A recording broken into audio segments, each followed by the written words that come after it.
Halo guys, welcome back to Korea Remit bersama orang Korea yang medok. Oke polo-polo, di video kali ini aku bakal menceritakan sebuah kasus yang menjadi salah satu kasus pembunuhan tersadis di sejarah Amerika. Korbannya adalah seorang artis yang sangat terkenal pada masa itu. Yang lebih mengagetkan lagi adalah pembunuh masih berani mengirimkan surat kaleng ke kepolisian setelah pembunuhan ini. Langsung kita mulai video hari ini.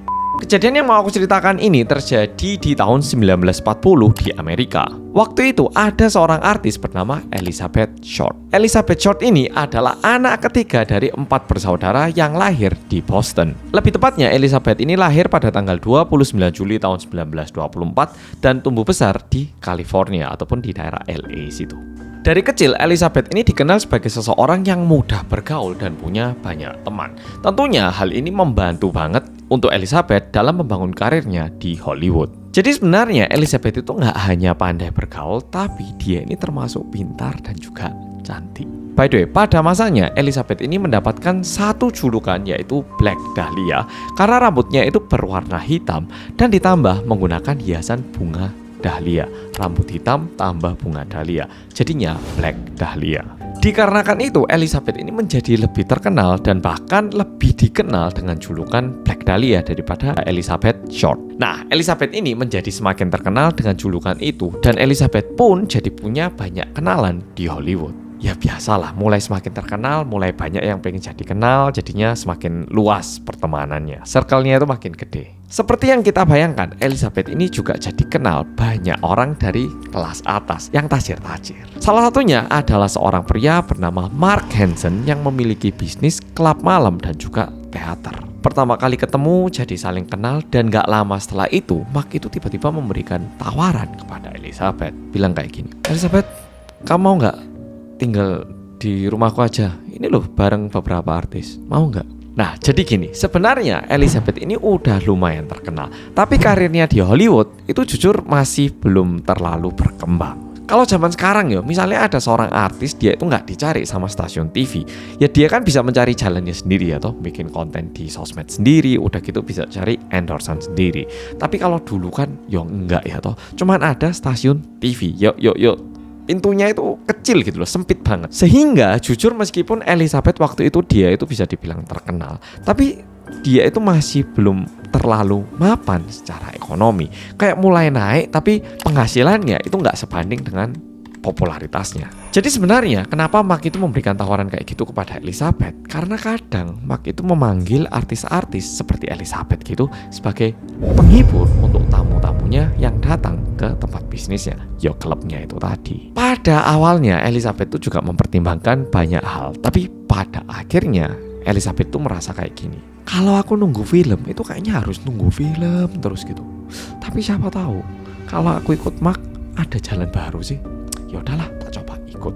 Nah, Elizabeth mikir kayak gini. Nah, kejadian berikutnya itu terjadi pada tanggal 15 Januari 1947. Ini kalau di Indonesia sama Korea kita masih baru merdeka ya, masih masa-masa kayak baru menemukan kemerdekaan sebenarnya. Pada hari itu ada seorang ibu yang lagi jalan sama anaknya di sekitar sebuah taman. Nama tamannya itu Leimert Park yang ada di Los Angeles. Pas lagi jalan, anaknya itu nanya, "Ma, itu apa, Ma?" Nah, tiba-tiba kayak nunjuk ke arah trotoar sana. Ibunya ngeliat.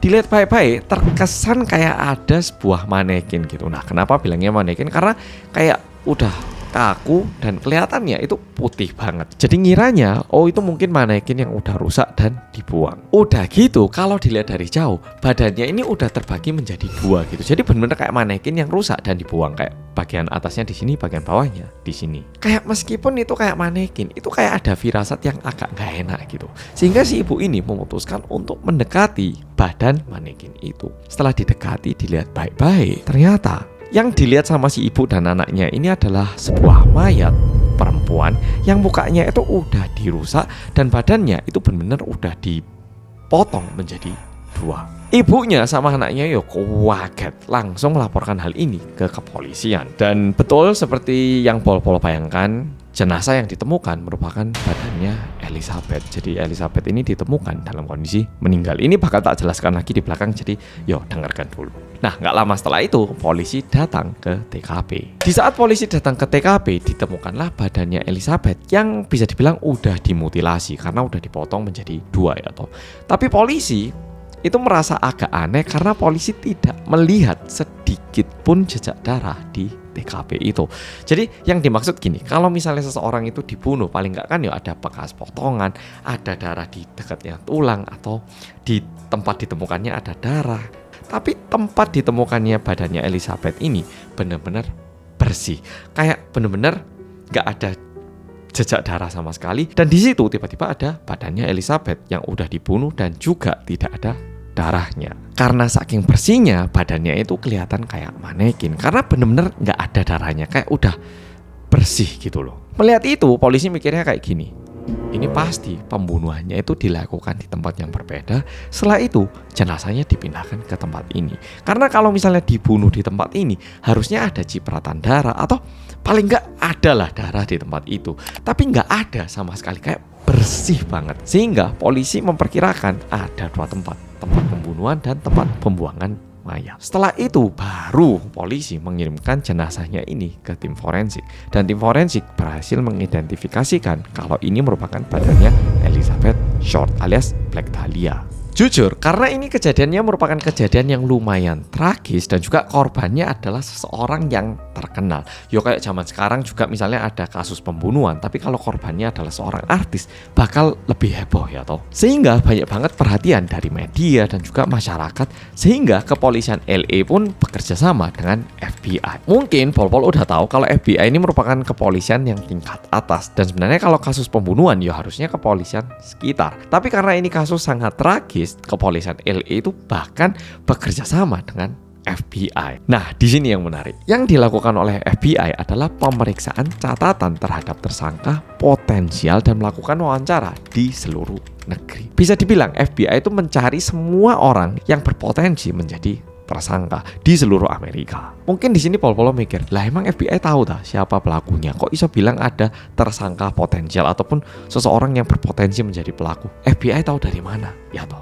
Untuk memahami ini, kita perlu melihat hasil forensiknya. Jadi kalau berdasarkan hasil otopsi dan pemeriksaan jenazahnya Elizabeth, polisi menemukan hal-hal sebagai berikut. Pertama, organ dalam Elizabeth itu dikeluarkan dan ditaruh di bawah bokongnya Elizabeth. Yang kedua, ditemukan luka iris di bagian paha dan payudaranya Elizabeth. Ketiga, ditemukan kotoran alias tai di dalam perutnya Elizabeth, yang berarti kemungkinan besar Elizabeth itu dipaksa untuk memakan kotorannya sendiri. Yang keempat, ada luka robek di wajahnya Elizabeth dari ujung bibir hingga ke telinganya. Yo bener-bener kayak Joker.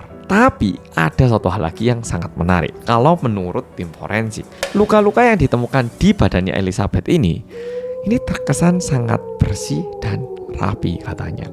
Sehingga tim forensik dan juga kepolisian memperkirakan pelakunya adalah seseorang yang bekerja sebagai dokter ataupun seseorang yang bekerja di ahli bedah gitu. Kayak potongannya itu rapi, bukan kayak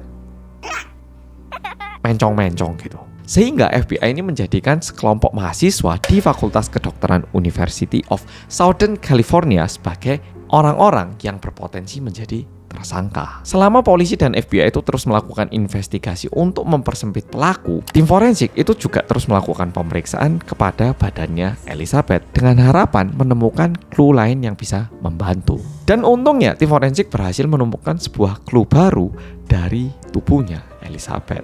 Tim forensik menambahkan catatan seperti ini. Diperkirakan adanya tindakan kekerasan pada Elizabeth sebelum dia dibunuh, kayak dipukulin gitu. Yang ditemukan oleh tim forensik adalah sebagai berikut. Pertama, bekas ikatan tali di pergelangan tangan dan juga kaki. Jadi kok diikat di sini sama di kakinya. Yang kedua, ditemukan luka lebam di kepalanya Elizabeth dan diperkirakan ini diakibatkan pukulan menggunakan benda tumpul sebelum Elizabeth meninggal. Ketiga, tim forensik tidak menemukan adanya tanda-tanda pemerkosaan. Jadi awalnya kepolisian itu sangat-sangat mengira kalau Elizabeth ini diperkosa, setelah itu dibunuh. Tapi tidak ditemukan tanda-tanda pemerkosaan di badannya Elizabeth. Jadi benar-benar cuman dipukuli dan dibunuh. Yang keempat, diperkirakan Elizabeth meninggal sekitar 10 jam sebelum dia ditemukan. Setelah hal ini ditemukan, tentunya kasus ini menjadi lebih ramai lagi dan lebih banyak dibicarakan lagi. Sekitar 1 minggu setelah kejadian pada tanggal 21 Januari 1947, kepolisian LA menerima sebuah amplop yang berisikan surat yang ditulis menggunakan potongan-potongan koran yang membentuk sebuah kalimat seperti ini. Kepolisian dan juga surat kabar lainnya yang ada di Los Angeles, "Akulah sang pembunuh." Tiba-tiba ada pesan kayak gini. Bayangkan, ada artis meninggal dalam kondisi yang tragis banget dan tiba-tiba ada pesan kayak gini dikirimkan ke kantor polisi. Yang lebih mengagetkan lagi adalah semenjak hari itu, kepolisian LA jadi sering menerima surat kaleng dengan model yang sama, yang tulisannya itu ditempel pakai potongan-potongan dari koran. Dan karena ini kan nggak ditulis tangan ya toh, sehingga kepolisian itu kesusahan dalam mendeteksi siapa orang yang mengirimkan surat ini. Dan saat ini diberikan kepada tim forensik dengan harapan ditemukan kayak sidik jari gitu ya. Ternyata tim forensik bilang kalau tidak ditemukan sidik jari di pesan ini. Jadi benar-benar bersih, kayak sengaja udah dibersihkan sidik jarinya. Setelah itu ada surat kedua yang diterima oleh kepolisian dan isinya kayak gini. "Aku membuat keputusan tanggal 29 Januari 1947, tepatnya jam 10 pagi. Aku akan menyerahkan diri dan datang ke sini." Nah, pelaku menuliskan sebuah alamat dan meminta kepolisian itu menjemput. Dan di bawahnya ada kayak tanda tangan dan juga tertulis pembunuh Black Dahlia. Mau nggak mau, karena polisi menerima pesan kayak gini, meskipun kayaknya nggak bakal datang, ya polisi ke tempat itu sesuai dengan jam dan juga alamat yang udah tertera untuk menjemput pelaku. Jadi tanggal 29 Januari pukul 10 polisi udah kesana nunggu. Gak ada yang datang. Tidak ada seorang pun yang muncul dan menyerahkan dirinya. Dan besoknya ada satu surat dari si pelaku lagi yang katanya dia adalah pelaku dan isinya kayak gini. "Aku berubah pikiran. Sepertinya si cewek itu layak untuk mati, pantas mati. Jadi aku nggak jadi menyerahkan diri." Pesannya kayak gitu. Polisi yang kemarin udah setengah berharap kalau pelakunya ini bisa tertangkap, tentunya jadi jengkel banget dan meminta tim forensik untuk benar-benar ngecek lagi ada nggak sidik jari yang bisa kita temukan. Tapi lagi-lagi tim forensik tidak berhasil menemukan sidik jari. Dan satu hal yang disampaikan oleh tim forensik adalah ada bau bensin di pesan ini. Jadi diperkirakan pelaku itu menggunakan bensin untuk menghapus sidik jarinya. Jadi sedetail itu pelakunya. Karena kasusnya ini terus-menerus membesar tapi nggak bisa dipecahkan, akhirnya kepolisian Amerika itu bahkan menyuruh 750 polisi untuk menyelidiki kasus ini. Dan bahkan menginvestigasi lebih dari 150 orang yang diperkirakan berpotensi menjadi tersangka. Dan sebenarnya polisi juga sempat menerima kayak pengakuan dari 160 orang yang bilang kalau dia adalah pembunuhnya. Masalahnya orang-orang kayak gini bilangnya dia pembunuhnya, tapi dia nggak bisa membuktikan kalau dia itu benar-benar pembunuhnya. Karena kalau misalnya seseorang itu bilang membunuh tapi nggak ada buktinya, itu tetap nggak bisa dijadikan pembunuh. Kecuali ini orang bilang dia pembunuh dan menunjukkan bukti konkret yang bisa membuktikan kalau dirinya adalah pembunuh. Dan sebenarnya polisi itu sempat mencurigai pacarnya Elizabeth yang bernama Robert Red Manley, yang diketahui mereka itu sempat liburan bersama 1 minggu sebelum kejadian. Dan alasan kenapa polisi mencurigai si Robert ini karena Robert itu sebenarnya udah menikah dan Elizabeth ini selingkuhannya. Tapi lagi-lagi polisi nggak menemukan bukti yang bisa menunjukkan kalau Robert merupakan pelakunya. Hingga saat ini November tahun 2024 ini kasus belum terpecahkan, Tapi di tahun 2017, seorang penulis bernama Pew Marie Idwell menuliskan sebuah buku berjudul Black Dahlia Red Rose. Di dalam buku ini penulis itu bilang kayak gini. Pelaku pembunuhan Elizabeth yang sesungguhnya adalah seorang bellboy. Pernah masuk dalam list orang yang berpotensi menjadi tersangka tapi dibebaskan oleh polisi. Pelakunya ini bernama Leslie Duan Dillon dan dia dibantu oleh Mark Hansen dan juga satu orang misterius yang bernama Jeff Connors. Di bukunya, Idwell ini juga bilang bahwa kepolisian LAPD itu sebenarnya sengaja membiarkan pembunuh Elizabeth lolos. Karena sebenarnya mereka itu dari awal udah tahu, tapi sengaja kayak dilepas katanya. Karena satu polisi yang bernama Finis Brown itu diduga dia itu udah kayak dikorupsi dan memiliki hubungan baik dengan Mark Hansen. Jadi kalau berdasarkan penulis buku, orang bernama Finis Brown ini disuap sama Mark Hansen dan ditutup gitu kasusnya. Dan Idwell juga dengan terbuka bilang gini di bukunya, kepolisian LA nggak bakal mengungkap kasus ini karena data-data berhubungan dengan kasus ini nggak bakal dibuka ke publik, alias ini bakal tertutup selamanya kayak gini. Udah gitu, penulis bukunya ini juga bilang kalau sebenarnya dia itu tahu lokasi pembunuhannya.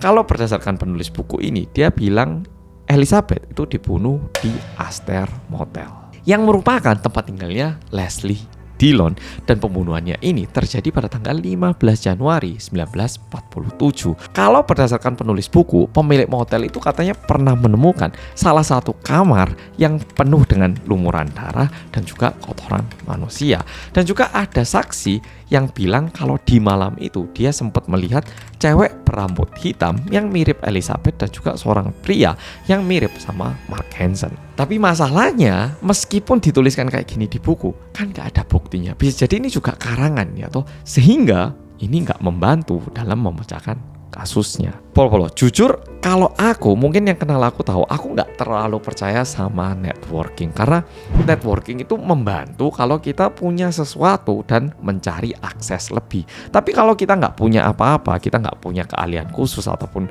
apa yang bisa kita tawarkan, networking buat apa? Kalau aku mikirnya, kalau misalnya bisnis kamu itu adalah sebuah layanan ataupun jualan barang, mendingan produk bisnis kamu yang kamu tingkatkan kualitasnya, dan ini akan secara otomatis dikenal sama banyak orang dan orang-orang bakal datang sendiri gitu. Kayak kamu itu nggak usah berusaha kayak networking, nggak usah kalau menurutku. Karena toh kalau misalnya produk ataupun layanan kamu nggak terlalu spesial, dikenalkan banyak orang pun yo nggak ada gunanya karena nggak ada yang mau gitu. Udah gitu, kadang networking kita itu malah jadi kenal sama orang-orang yang gak membantu, malah bisa jadi menghalangi masa depan kita kayak.